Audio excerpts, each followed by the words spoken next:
velite oči otvorene, gledajte u mene. Ajde sada molim vas vratite moj prst očima, nemojte glavu. Andreja, gledajte moj prst. Danas je u Umagu održano nacionalno natjecanje ekipa prve pomoći Hrvatskog crvenog križa. Ukupno 10 ekipa iz cijele zemlje imalo je zadaću pružiti prvu pomoć unesrećenima kroz 7 radnih pozicija s realističnim prikazom ozljeda.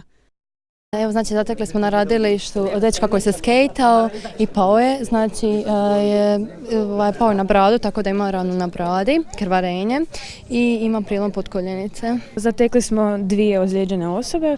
Osobe su bile u besvjesnom stanju i trebala je reanimacija, osobe nisu disale. Znači, započeli smo postupak reanimacije, zvali smo hitnu prije toga, napravili smo 30:2, znači 30 pritisaka prsnog koša i 2 opuha. Ekipe od 5 do 6 članova za rješavanje zadataka imale su na raspolaganju ukupno 10 minuta po poziciji, no pobjednik ipak može biti samo jedan.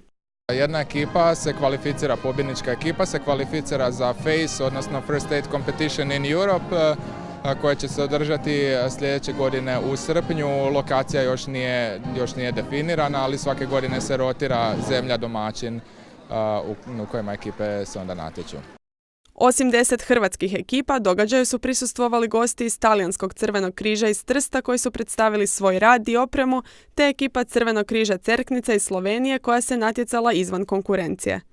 Naši brojevi koje ćemo skupiti neće iti u rezultat i u razvršćenje u redoslijed. Bili smo pre par godina u Bujama, već tad smo, jer imamo vrlo dobru saradnju sa Crvenim krstom Buje i oni dolaze kod nas na naše takmičenje, tako da smo vrlo prijateljski odnos sagradili i vrlo smo veseli da smo tu.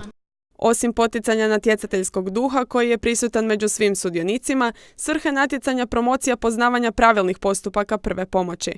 Ovo 13. po redu nacionalno natjecanje u gradu Umagu održava se po drugi puta.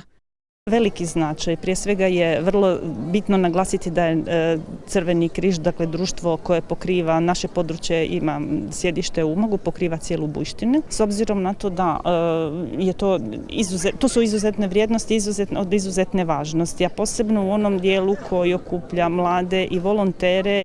A učenjem pravilne primjene prve pomoći već od osnovnoškolske dobi doprinosi se ne samo sigurnosti i osnaživanju pojedinaca, već i čitave zajednice.